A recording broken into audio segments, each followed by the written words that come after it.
नमस्कार, मैं हूं वीरेंद्र मौर्य और आज मैं आप लोगों से बात करने वाला हूं आत्मनिर्भर भारत पर।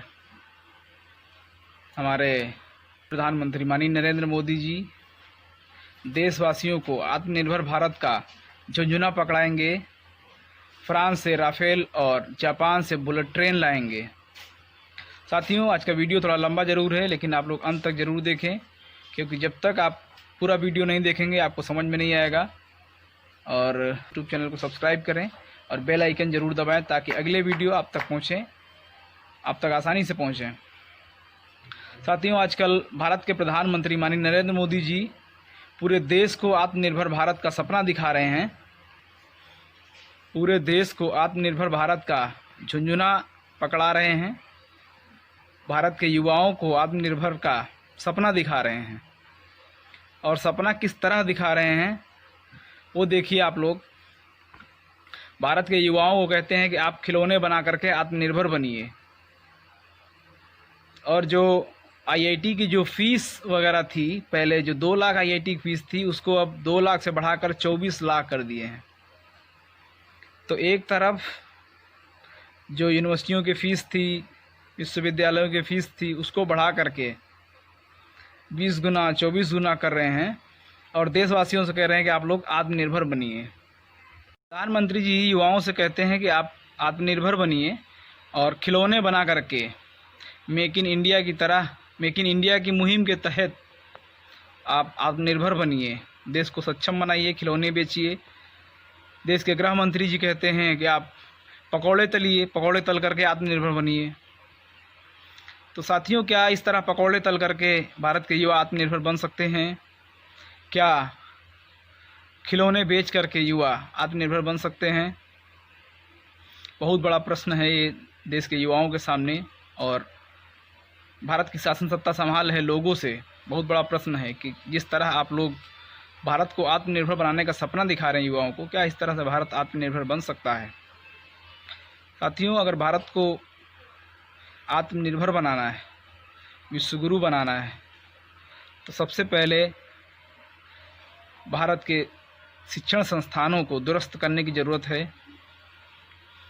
आप बड़े बड़े महानगरों को छोड़ दीजिए, तो अच्छे अच्छे शहरों में शिक्षा के लिए बराबर इंतज़ाम नहीं है। जितनी संख्या है युवाओं की, उनको एडमिशन नहीं मिल पाता है, उनके लिए शिक्षण संस्थान नहीं है। अगर 1000 लोग एडमिशन के लिए जाते हैं, वहाँ पे बमुश्किल 100-150 एडमिशन हो पाते, बाकी लोगों को निराशा हाथ लगती है। तो आपको हर बड़े शहर में, छोटे शहर में स्कूल, विद्यालय, महाविद्यालय बनाने की जहाँ ज़रूरत है, डिग्री कॉलेज, आईआईटी बनाने की ज़रूरत थी, वहाँ आप मंदिरों पर, पत्थरों पर पैसा खर्च कर रहे हैं, मस्जिदों पर पैसा खर्च कर रहे हैं। क्या मंदिर और मस्जिदों को बना करके पत्थरों पर पैसा खर्चा करके क्या भारत को आत्मनिर्भर आप बनाएंगे? इस तरह जो पैसा आप मंदिर, मस्जिद और पत्थरों पर खर्च कर रहे हैं, अगर वो पैसा शिक्षण संस्थानों पर खर्चा करेंगे आप, तो सम्राट अशोक महान के समय जैसा भारत था, नालंदा, तक्षशिला, विक्रमशिला जैसे महाविद्यालय जब आप बनवाएंगे भारत में, तब जाकर के कहीं भारत आत्मनिर्भर की ओर बढ़ेगा। जब आप अपने शहरों में विद्यालय, महाविद्यालय नहीं बनवा पाएंगे, जब आपके युवा पढ़े लिखे नहीं होंगे, तो आप आत्मनिर्भर कैसे बनेंगे? और जब तक आपके युवा 100% शिक्षित नहीं होंगे, तब तक आप जापान से बुलेट ट्रेन, फ्रांस से राफेल, कभी मिराज, आपको उधार ही मांगनी पड़ेगी। जो टेक्नोलॉजी है आपको वो विदेशों से उधार ही मांगनी पड़ेगी, वो आपको भारत में मिलने वाली नहीं है, क्योंकि आपके यहाँ तो युवा अनपढ़ है, अशिक्षित है। भारत की तुलना में 6 गुना कम क्षेत्रफल, 20 गुना कम जनसंख्या और बहुत कम प्राकृतिक संसाधन हैं फ्रांस के पास। फिर भी आप फ्रांस जैसे देश से राफेल उधार लेकर के आ रहे हैं, आप भीख मांग रहे हैं टेक्नोलॉजी की वहाँ फ्रांस से। ये बहुत ही शर्म की बात है भारत के लिए और भारत के युवाओं के लिए बहुत ही शर्म की बात है। तो भारत के जो नेतृत्व करता हैं, सत्ता में बैठे लोग हैं, उनको इस पर विचार करना चाहिए कि आप ऐसा क्या करें अपने देश में कि आपके देश में टेक्नोलॉजी हो, टेक्नोलॉजी का आविष्कार हो, आपके युवा टेक्नोलॉजी का आविष्कार करें, आपके देश में राफेल बने, आपके देश में मिराज बने, आपके देश में बुलेट ट्रेन बने, आपको बुलेट ट्रेन और राफेल की भीख विदेशों से ना मांगना पड़े। ऐसा क्या करें आप? लेकिन आप लोग ये करेंगे नहीं। आप लोगों को राजनीति करना है। आप शिक्षण संस्थानों पे लगने वाले पैसे को मंदिर मस्जिदों में लगाएंगे, पत्थरों पर लगाएंगे। आप भारत में आईआईटी की जो फ़ीस 2 लाख है उसको बढ़ा करके 24 लाख करेंगे। 24 लाख आप इसलिए करेंगे ताकि जो किसान, मजदूर, जवान का जो बेटा है ना वो 24 लाख अपने जीवन में इकट्ठा कर पाएगा और ना वो इंजीनियर बन पाएगा। यदि वो इंजीनियर बन गया तो भारत में ही बुलेट ट्रेन राफेल बनेगी, और जब भारत में बुलेट ट्रेन राफेल बनेगी तो आप लोगों को राफेल में घोटाला करने को कहाँ से मिलेगा? क्योंकि साहब लोग फ्रांस से राफेल लेकर के आते हैं और दिल्ली के जिस दफ्तर में राफेल की फ़ाइल रखी होती है वहाँ का सीसीटीवी कैमरा अचानक बंद हो जाता है, ख़राब हो जाता है, और रात के अंधेरे में चुपके से वो फ़ाइल गायब हो जाती है। तो ये सब आपको करने को नहीं मिलेगा।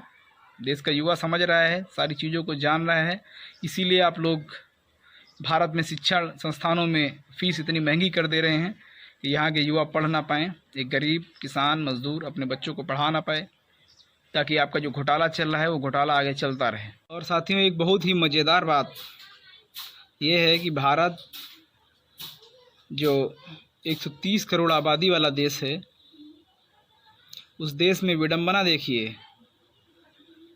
कि फ्रांस से, कभी जापान से, कभी रूस से, कभी अमेरिका से, दुनिया के सभी संपन्न देशों से टेक्नोलॉजी ये उधार लेते हैं, टेक्नोलॉजी भीख मांगते हैं, मोटी रकम उसके लिए देते हैं, और उस रकम में घोटाले भी होते हैं, भारत में बड़े स्तर पर होते हैं।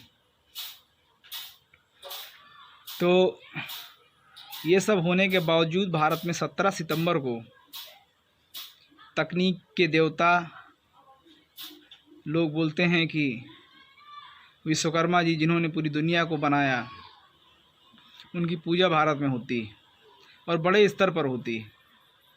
सभी क्षेत्रों में सभी कल कारखाने, फैक्ट्री, इंडस्ट्री सब उस दिन बड़े स्तर पर पूजा याचना करते हैं। मैं किसी का उपहास नहीं करता हूँ, लेकिन एक तर्क करने की ज़रूरत है कि जब टेक्नोलॉजी के देवता की पूजा भारत में होती है, विश्वकर्मा बाबा जब भारत में पैदा हुए हैं, भारत के लोग उनकी पूजा करते हैं, तो फिर ये टेक्नोलॉजी विदेशों में कैसे, आविष्कार जो होते हैं वो विदेशों में कैसे होते हैं? अब TV, radio, mobile, car, plane, computer, laptop, ये सारी चीज़ें ऐसी अनगिनत चीज़ें हैं जिनका आविष्कार विदेशों में होता है। और आज भी आप देख लीजिए, राफेल हो, बुलेट ट्रेन हो, मिराज हो,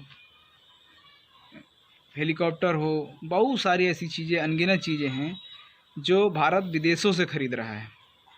अरे भाई, जब विश्वकर्मा बाबा आपके देश में पैदा हुए हैं तो टेक्नोलॉजी तो आपके यहाँ सबसे ज़्यादा होनी चाहिए। हाँ, गर्व तो तब होता है जब आप पूरी दुनिया को अपने यहाँ आविष्कार करके पूरी दुनिया को आप बेचते। तो जापान और अमेरिका अपने यहाँ लेकर के जाता भारत से सामान और बोलता ये देखिए विश्वकर्मा बाबा के देश से हम लेकर के आए हैं। लेकिन ऐसा तो हो नहीं पा रहा है। आप पूजा यहाँ कर रहे हैं और विश्वकर्मा बाबा आविष्कार वहाँ कर रहे हैं। मतलब आप जो है यहाँ घंटी हिलाइए और विश्वकर्मा बाबा विदेशों में जा कर के आविष्कार करेंगे, वहाँ पे कार, राफेल, बुलेट ट्रेन, वो सब वहाँ निकालेंगे। और इतना सब होने के बाद भारत के प्रधानमंत्री जो हैं वो जापान जाते हैं तो वहाँ कहते हैं कि जो जापान की क्योटो सिटी है, वहाँ कहते हैं कि मुझे जो है बनारस को क्योटो जैसा बनाना है। तो जापान से मदद मांगते हैं कि गंगा सफाई आप हमारे यहाँ आकर के करवा दीजिए। मतलब गंगा में गंदगी भारत के लोग करेंगे और उसको सफाई जापान के लोग आकर के करेंगे। तो ऐसी बहुत सी बातें हैं भारत में जो अंधविश्वास और पाखंड की वजह से भारत के पिछड़ेपन का कारण है। भारत के लोग फिर भी नहीं समझ रहे हैं। जो अशिक्षित लोग हैं वो नहीं समझ रहे हैं, कोई बात नहीं, बात समझ में आती है। लेकिन जो शिक्षित लोग हैं, पढ़े लिखे लोग हैं, वो भी इन सब चीज़ों को नहीं समझ पा रहे हैं, क्योंकि वो सब धर्म की चाशनी में डूबे हुए हैं और चालाक लोग उनको आज भी धार्मिक गुलाम बनाए हुए हैं, अपने धार्मिक संगठनों का पिछलग्गू बनाए हुए हैं, उनका इस्तेमाल कर रहे हैं, दोहन कर रहे हैं और वो लोग आसानी से अपना इस्तेमाल करवा रहे हैं। तो साथियों, आप लोगों ने वीडियो को ध्यान से देखा, इसके लिए बहुत बहुत साधुवाद, धन्यवाद। और आप लोगों से निवेदन है कि आपने अब तक अगर हमारे यूट्यूब चैनल वीरेंद्र मोर को सब्सक्राइब नहीं किया है तो हमारे यूट्यूब चैनल को सब्सक्राइब कर बेल आइकन ज़रूर दबाएं, ताकि ऐसे बहुत सारे वीडियो पहुँचे सबसे पहले आप तक। बहुत बहुत साधुवाद, धन्यवाद। जय भारत।